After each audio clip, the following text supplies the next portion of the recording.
ज्या ऐतिहासिक क्षणाची आपण वाट पाहत आहोत, मी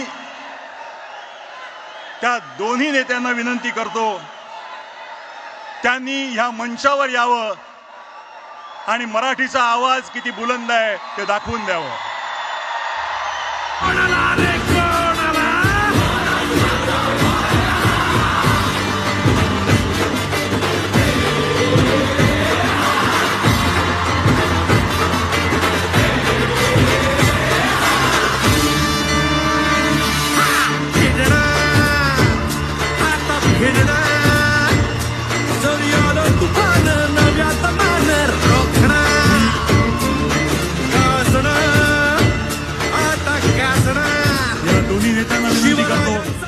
की त्यांनी छत्रपती शिवाजी महाराजांना